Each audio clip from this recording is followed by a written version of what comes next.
You're watching Action News Now. Storm Tracker weather. Coverage you can count on. Still keep an eye on the Apache Fire burning in Palermo. Not a lot of smoke coming up from the fire right now. Just 15% contained, though, and the evacuation orders and warnings remain in place, which tells you the danger is still there. In the meantime, meteorologist Patrick Wright joins us now with a look at how the forecast is looking as we head into this evening. Well, Alan, the good news is the weather conditions have been very favorable for firefighters to get an upper hand on the fire itself. Here's what we have outside right now. We've had some moisture moving through.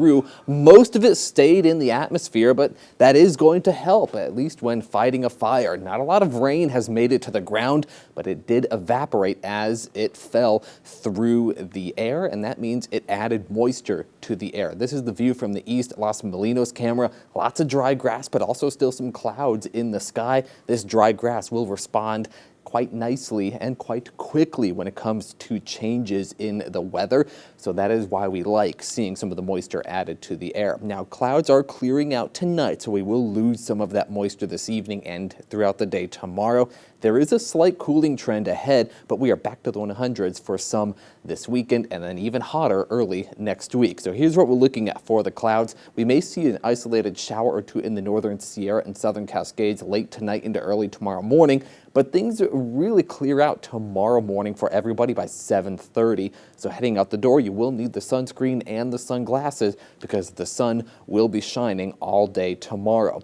Now here's what we're looking at when it comes to the winds. At the surface, you will notice this heading outside tonight. By 11 p.m., gusts in the mid-valley, at least on the eastern side of the valley, up to about 20 miles per hour, in some cases 25 miles per hour. That'll kind of move around tonight and into tomorrow morning, but things will pick up once again tomorrow, gusting up to about 15 to 20 miles per hour, but changing direction later on. Temperatures tonight, mid-60s for the most part in the valley, so we are beginning a downward trend, at least in our overnight lows, but highs will stick to the mid to upper 90s in the valley itself, 96 in Chico, 97 along the I-5 corridor. What we will see over the next several days is a system moving into the Pacific Northwest. This will introduce the Delta breeze back into our region and in some force, so we will see some of the cooler air being pulled in, especially in the overnight hours, and this is what it's going to do to our temperatures. By Thursday and Friday morning, at least Friday morning, we will see temperatures in the upper 50s to lower 60s heading into even the weekend, highs sitting in the mid-90s across parts of the valley, but we will start to see things increasing by next Monday and Tuesday. Redding, not as much access to that Delta breeze, so we won't see as much relief from the heat, still sitting right around 100 degrees heading into the weekend.